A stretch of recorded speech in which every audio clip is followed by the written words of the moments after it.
Bum bum bum bum bum bum bum bum bum bum bum bum bum bum bum bum.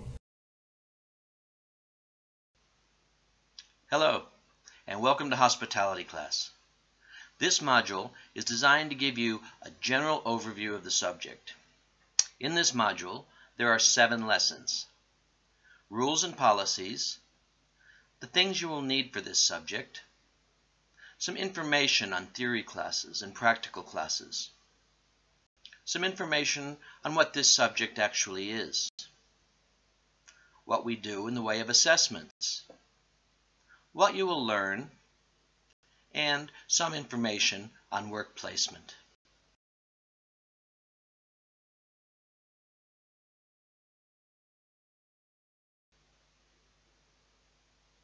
Okay, our first lesson will cover the rules and policies that you need to be aware of. And we'll begin with lateness and truancy. Truancy means jigging the entire class, jigging part of the class, being absent without a note, or being out of class without the teacher's permission. Lateness means coming to class 1 to 10 minutes after the bell. More than 10 minutes is absence or truancy. Now, our school's truancy policy states students who are truant will be expected to make up the time during the next recess or lunch following the class. Parents will be notified when students are truanting, and in extreme cases, an award warnings will be issued.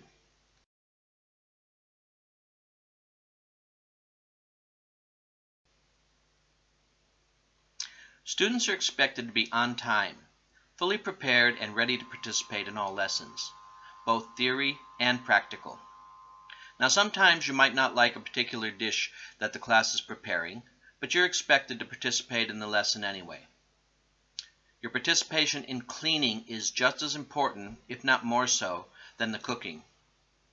It's expected that all cleaning of equipment and premises will be done before the end of the lesson, and that all students continue with cleaning until the entire job is finished, not just part of it. If the cleaning isn't finished by the time the bell rings, students are expected to stay back until the cleaning is finished.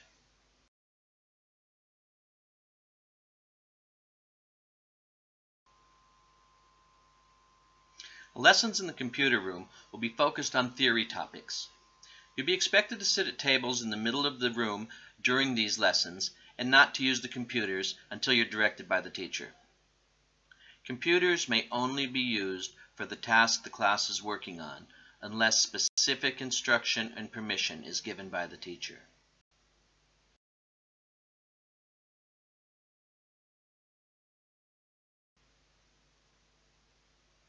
The Department of Education has an account with Woolworths, and that's where we buy our food for practicals. We do our best to accommodate the dietary requirements of everyone, but some of the food we prepare won't be vegetarian, nor non-beef, nor kosher, nor halal certified, nor gluten or lactose free. When you work in the hospitality industry, you will encounter the same situation. You may, but you're not required to eat the food that you prepare each practical lesson. Eating the food needs to happen after the cleaning is done, or, if there's time, at the teacher's discretion, before the cleaning. Students are not to eat or drink any food that is not specifically given to them, such as orange juice or apple juice from the Breakfast Club. Students need to be aware that when food is made for a function, the students are not to eat any of that food without explicit teacher permission. Students may bring a bottle of water into the classroom or drink from one of the kitchen taps.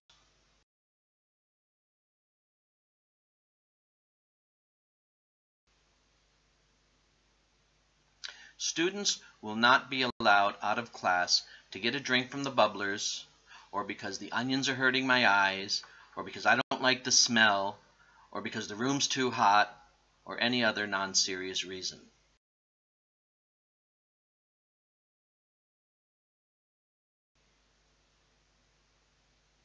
And award warnings are given to students and their parents to let them know that there's a risk of not getting the HSC. And award warnings are given to students who do not complete or submit an assessment task, students who do not complete their classwork over a period of time, students who are not engaging in the course, and students who have frequent or prolonged absences. When a student receives an N award warning, the teacher will discuss it with the student. The head teacher will sign it, and the teacher will call home to notify the parent or guardian. If a second N award warning is issued, the head teacher will contact a parent, and the parent will be called in for an interview with the student. If a third N award warning is issued, the parent will be asked to attend another interview with the student and the deputy principal.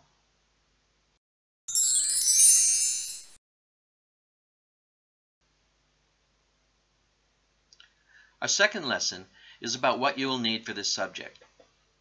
Hospitality is not a compulsory subject. It uses many resources and has a fee. You will need to pay your subject fee of $220. This covers the cost of food, equipment, and other consumables that you will need during your practical lessons. These fees must be paid promptly.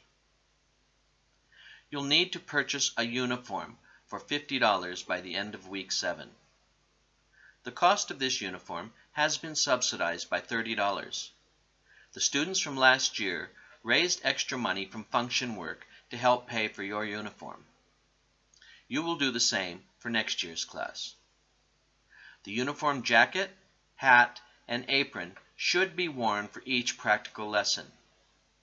The entire uniform, including the pants and neckerchief, will need to be worn for major functions, assessments, and for work placement.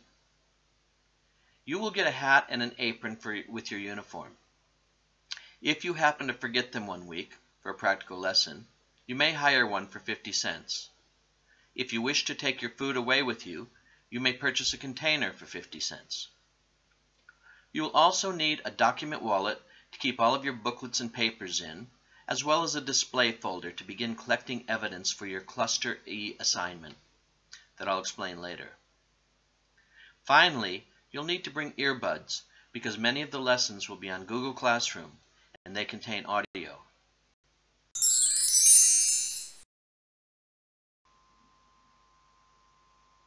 Out of the 18 periods for fortnight that we have hospitality, 4 of the double lessons will be practical classes. 1 double lesson will be a function. This will be a morning tea or a lunch for the teachers. These functions will count towards your workplace hours and for your service periods required for Cluster E. And 4 of the double periods will be theory classes. Many of our theory lessons will be on Google Classroom. You'll be given instructions and an access code to enroll in the classroom.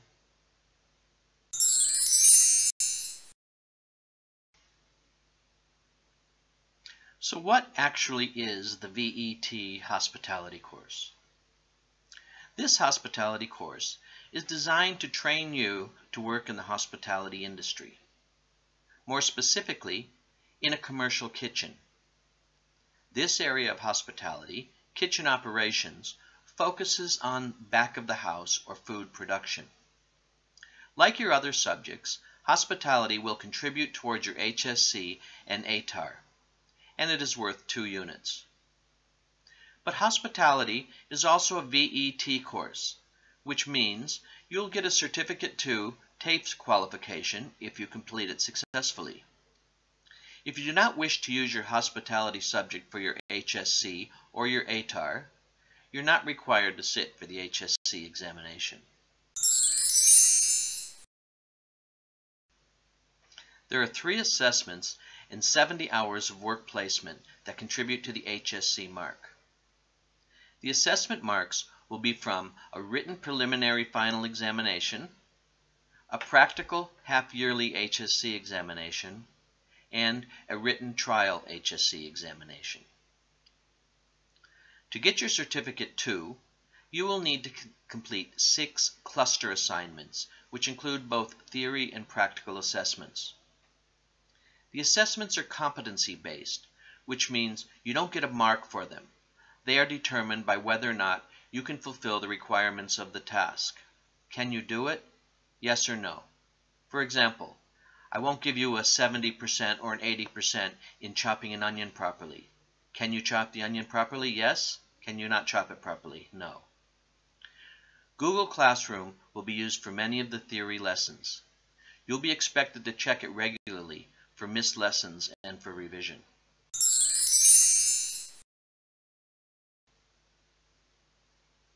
So what are you going to learn this year? The first thing that you're going to learn is called Work Ready.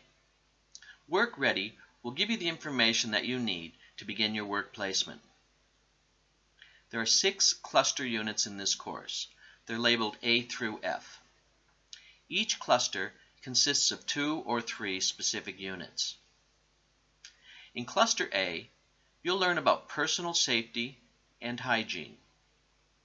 In Cluster B, you'll learn about basic food preparation and equipment and keeping the kitchen clean.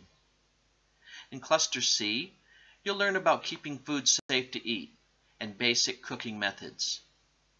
A lot of these clusters will overlap, so sometimes during your practical classes, you'll be doing some cooking, you'll be doing keeping yourself safe, you'll be using your hygiene, you'll be using the equipment.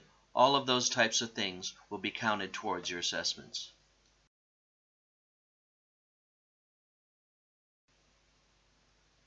By the beginning of Term 2 next year, we'll be ready to start with Cluster D. And in Cluster D, you'll learn how to keep perishable foods fresh for longer, and how to make appetizers and salads. And in Cluster E, you'll learn how to prepare and cook vegetables, fruit, eggs, and farinaceous dishes like pasta and rice. By the time you get to Cluster E, you'll have put many of these skills into practice through work placement and functions and breakfast club and other practical lessons, and you'll have developed a portfolio that you can take with you when you're looking for a job. Finally, in Cluster F, you'll learn more about the hospitality industry itself, environmental sustainability and how that applies to the hospitality industry, and also the skills in working with other people and teamwork.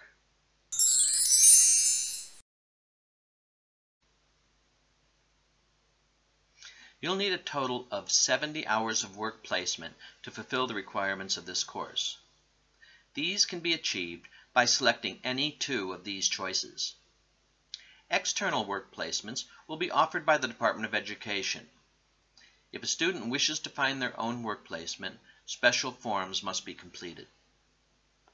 There will be opportunities for 35 hours of work placement to be done in school. These opportunities will be for function work and breakfast club. When students work on functions and breakfast club, they will be given a certificate which will indicate the number of workplace hours and/or service periods. Keep these certificates. You'll need them for Cluster E.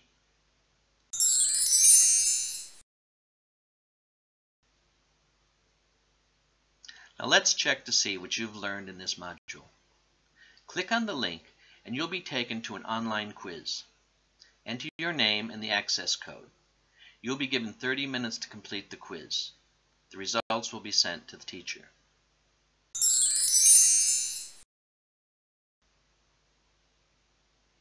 Congratulations, you've completed the hospitality overview. As you can see, we have a lot to cover this year. In the next lesson, you will learn more about what is expected and what happens with work placement.